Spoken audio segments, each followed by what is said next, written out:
নমস্কার, কেমন আছো সবাই? আশা করি রাধা মাধবের কৃপায় ভালো আছো, সুস্থ আছো। আজকে দেখো রান্নার থেকে ব্লগটা শুরু করছি। এই দেখো, দেখেছো এটা কি বলো তো?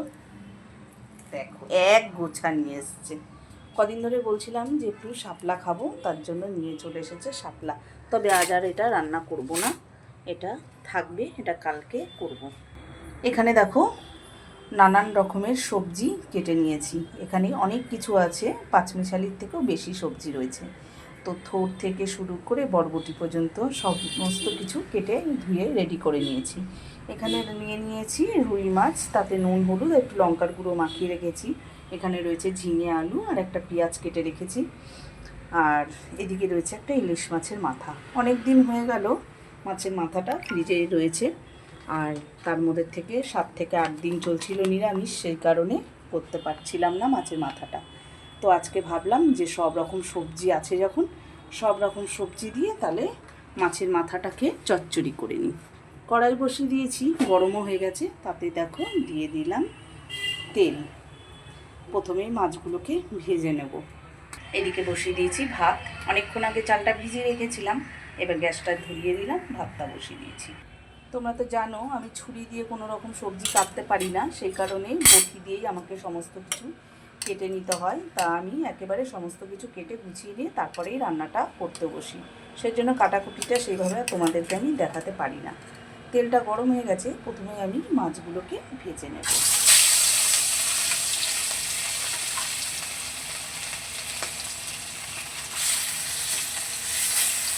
সমস্ত মাছগুলো ভেজে নেব।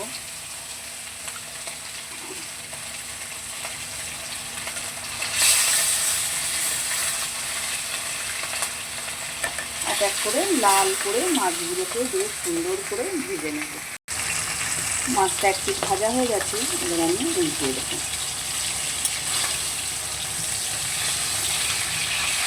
দেখো কি সুন্দর লাল করে ভাজা হয়েছে মাছগুলো। এক পিঠ বেশ সুন্দর লাল হয়ে গেছে। সমস্ত মাছগুলোকে এবার উল্টিয়ে দেবো। এবার ও পিঠটাও বেশ লাল করে ভেজে নেব। মাছগুলো ভাজা হয়ে গেছে, এবার আমি তুলে নেব।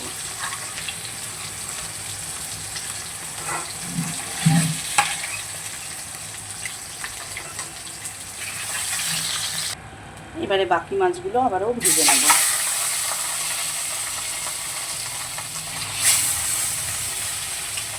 আর তার সঙ্গে একেবারে ভেজে নেব ইলিশ মাছের মাথাটা। ভেবেছিলাম কচুর শাক করবো, কিন্তু আবার ভাবলাম কচুর শাক কাটা বাটা ঝামেলা, হাজার হবে না। সেই কারণে ভাবলাম তাহলে একটু সব রকম সবজি দিয়ে চচ্চড়ি করে ফেলি। মাছের মাথাটা ভেজে তুলে নিয়েছি। এই তেলের মধ্যে আগে চচ্চড়িটা বানিয়ে নেবো। তার জন্য দেখো ফোড়নে বেশ কিছুটা 5 ফোড়ন আর দিয়ে দিলাম একটু শুকনো লঙ্কা। ফোড়নটা বেশ সুন্দর একটা গন্ধ বেরোবে, তারপরেই সবজিটাকে দিয়ে দেবো। 5 ফোড়নে একটা খুব সুন্দর গন্ধ হয়। এবার গন্ধটা বেরিয়ে গেছে, দিয়ে দেবো কেটে রাখা সব সবজিগুলো।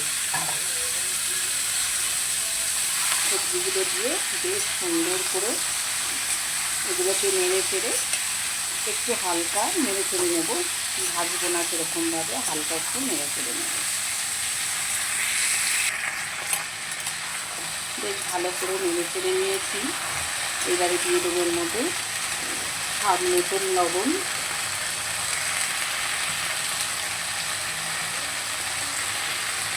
আর দিয়ে দেবো হলুদ গুঁড়ো, দিয়ে দিচ্ছি কটা কাঁচা পাকা লঙ্কা। এবার খুব ভালো করে লঙ্কা নুন হলুদটাকে মিশিয়ে নেব। দিয়ে দিচ্ছি এর মধ্যে 1 চামচ আদা জিরে ধনে লঙ্কা বাটা ছিল একসাথে, তার থেকেই 1 চামচ দিয়ে দিলাম। এবার খুব ভালো করে এগুলোকে মিশিয়ে নেব, তারপরে ঢাকা দেবো। আগে সুন্দর করে সব মিশিয়ে নেব। খুব ভালো করে দেখো মশলাটা আমার কষানো হয়ে গেছে, বেশ শুকনো শুকনো মতন হয়ে গেছে। এবার আমি মাছের মাথাটাকে দিয়ে দেবো। এই তরকারিটা নিরামিষও খাওয়া যায়, পাঁচমিশালি সবজি খুব ভালো লাগে। ইলিশ মাছের মাথাটা রয়েছে বলে তাই আমি দিলাম। আর খুব বেশি গুঁড়ো গুঁড়ো আমি করবো না, একটু মাঝখান থেকে ভেঙে দেবো যাতে তরকারিটাতে একটু গন্ধ হয়। আর খুব বেশি গুঁড়ো গুঁড়ো করে দিলে আবার কাঁটাটা ছড়িয়ে যাবে, তখন আবার ছোটোটা খেতে চাইবে না। তার জন্য খুব বেশি আমি এটাকে গুঁড়ো করবো না। এই যে দিয়ে রাখলাম, এবার নাড়তে নাড়তে এটা আরও বেশি ভেঙে যাবে। দেখো, এইবার অল্প করে একটু জল দেবো যাতে সবজিগুলো সেদ্ধ হয়ে যায়। আর আজ আমি আর গরম জল বসাইনি, তো ঠান্ডা জলই দিয়ে দিলাম। দিয়ে এবার ভালো করে একটু সবজিগুলোকে নেড়ে চেড়ে দেবো। আর এবার ঢাকা দিয়ে দেবো, তাতে সবজিগুলো সুন্দরভাবে সেদ্ধ হয়ে যাবে। কিছুক্ষণের জন্য ঢাকা দিয়ে দেবো। ঢাকাটা সরিয়ে এবার তরকারিটা একটু নেড়ে দেবো।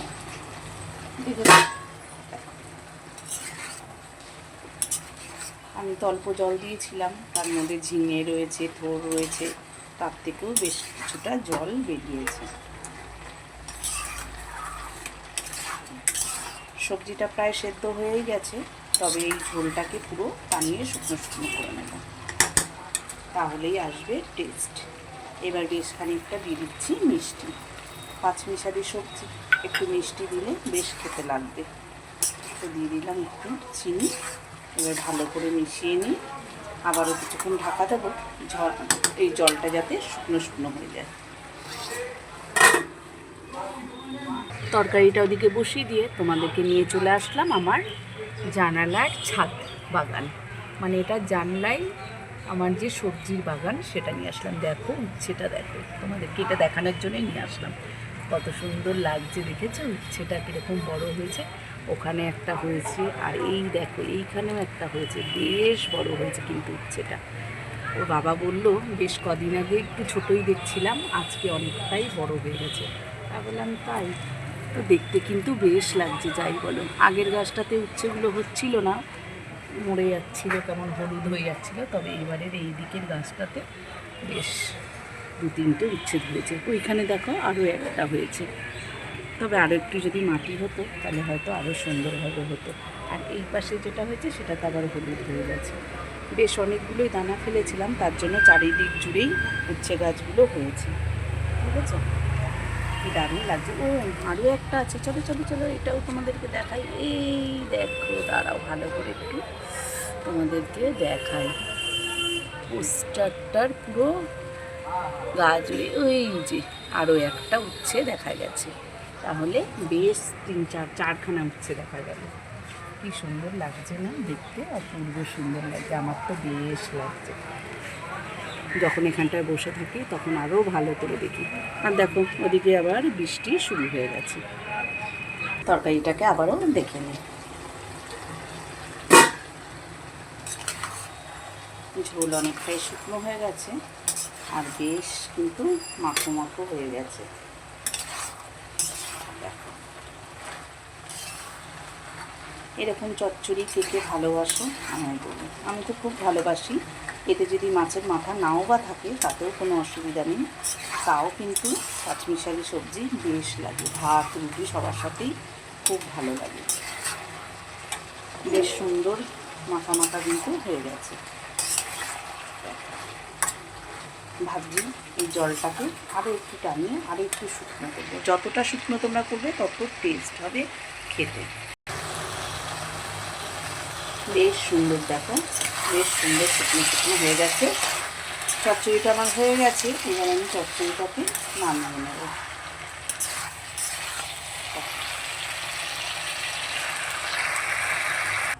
চচ্চড়িটা নামিয়ে কড়াইটাকে বেশ সুন্দর করে ধুয়ে বসিয়ে দিয়েছি, আর কড়াইও গরম হয়ে গেছে। এবার দিয়ে দিচ্ছি তেল মাছের ঝোলটা করার জন্য। মাছটা আগে ভেজেই নিয়েছিলাম, এখন তরকারিটা বসাবো। তেল দিয়ে তেল গরম হয়ে গেছে, দিয়ে দিচ্ছি বেশ কিছুটা সাদা জিরে। তোমরা চাইলে এটা কালো জিরেও দিতে পারো, সবজির তরকারিতে কালো জিরে দিলেও ভালো লাগে, তবে আমি আজকে একটু সাদা জিরেই দিলাম ফোড়নে। এবার দিয়ে দেবো মাছের ঝোলের কেটে রাখা আলুগুলোকে একটু ভেজে নেব। দিয়ে দিচ্ছি এতে লবণ, আর দিয়ে দেবো হলুদ গুঁড়ো। এবারে আলুগুলো একটু ভেজে নেব।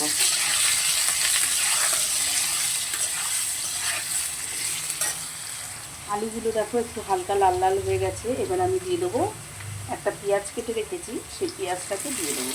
তোমরা চাইলে পেঁয়াজটা দিতেও পারো, নাও পারো। আমিও দিই না অনেক সময়, আদা জিরে বাটা দিয়েও করি, তবে আজকে একটু পেঁয়াজ দিলাম। পেঁয়াজ দিয়ে আবারও ভালো করে একটু নেড়ে চেড়ে নেবে, যাতে পেঁয়াজটা একটু হালকা ভাজা হয়ে যায়। পেঁয়াজটা হালকা ভাজা হয়ে যাওয়ার পরে এবার কেটে রাখা ঝিঙেটা দিয়ে দিলাম। ঝিঙেটা দেওয়ার পরে একটু ঝিঙেটাকেও হালকা নেড়ে চেড়ে নেব আলুর সাথে। ঝিঙেটা আর আলুটা একসাথে নেড়ে নেওয়ার পর দেখো ঝিঙেগুলো বেশ সুন্দর একটু মজে গেছে, হালকা একটু ভাজা ভাজা হয়েও গেছে। এবার আমি দিয়ে দেবো মশলা, আদা জিরে শুকনো লঙ্কা ধনে যে বাটাটা রয়েছে মশলা, সেই বাটাটাই দিয়ে দিলাম। মিক্সির বাটিটা ধুয়ে অল্প করে একটু জল দিয়ে দেবো, কারণ এটার মধ্যে অনেকটা মশলা লেগে রয়েছে। দিয়ে দিলাম, আর সাথে দিয়ে দেবো হলুদ গুঁড়ো। লবণ আমি আগেই দিয়ে দিয়েছি, তবে আর একটু হলুদ গুঁড়ো দিয়ে দিলাম। আর তার সাথে দিয়ে দিচ্ছি কয়েকটা গোটা কাঁচা লঙ্কা, পাকা লঙ্কা মেশানো ছিল, সেটা দিয়ে দিলাম। এবার আমি ভালো করে মশলাটাকে কষিয়ে নেব, যাতে মশলার কাঁচা গন্ধটা চলে যায়। দেখো খুব সুন্দর করে মশলাটাকে আমি কষিয়ে নিচ্ছি, আর মশলা থেকে তেল ছাড়তেও শুরু হয়ে গেছে।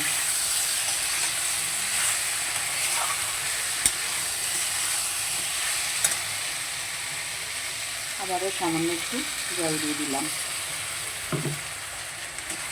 দিয়ে আর একটু কষিয়ে নেব। ভালো করে কষানো হয়ে গেছে, এবার আমি মাছটাকে দিয়ে দিচ্ছি। তোমরা চাইলে ঝোলের মধ্যেও দিতে পারো, আমি কখনো ঝোলের মধ্যে দিই, আবার কখনো এরকম কষার সাথেও দিয়ে দিই। তবে মাছটা দেওয়ার পরে এইটি একটু আলতো হাতে নাড়তে হবে, যাতে মাছগুলো ভেঙে না যায়। একটু আলতো হাতে নেড়ে ছেড়ে নিলাম। এবার আমি দিয়ে দেবো জল, যতটা ঝোল প্রয়োজন আমার ঠিক ততটাই জল দিয়ে দেবো। আর ঝিঙে আলু এরকম পাতলা মাছের ঝোলই বেশি ভালো লাগে, তো সবজি দিয়ে মাছের ঝোল করলে সবসময় আমি ঝোলটা একটু পাতলাই করি, বেশ ভালো লাগে খেতে। দেখো সমস্ত কিছু দেওয়াও হয়ে গেল। এবার আরও একটুখানি আমি জল দিয়ে দিলাম। এবার ঢাকা দিয়ে দেবো, সবজিটা সেদ্ধ হবে আর মাছের ঝোলটা বেশ সুন্দরভাবে ফুটে যাবে। ওদিকে রান্নাটা চাপিয়ে দিয়ে আর এদিকে দেখো এক ঝুড়ি বাসনও মেজে নিলাম। চলো এবার তরকারিটা দেখে নিই। বাহ কি সুন্দর একটা গন্ধ বেরোচ্ছে, কি বলবো।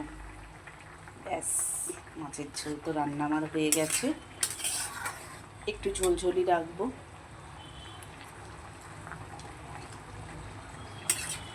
আজকে রান্না এই পর্যন্তই, আর ভিডিওটাও আজকে এখানেই শেষ করব। তোমরা সবাই ভালো থেকো, সুস্থ থেকো, আর আমার ভিডিওটা ভালো লাগলে একটা লাইক করো, আর যদি নতুন হয়ে থাকো তাহলে সাবস্ক্রাইব করে দিও, ফেসবুক থেকে দেখলে ফলো করে দিও। চলো সবাই ভালো থাকো, সুস্থ থাকো, আবার কাল আসবো নতুন কোনো কিছু রান্নাবান্না নিয়ে।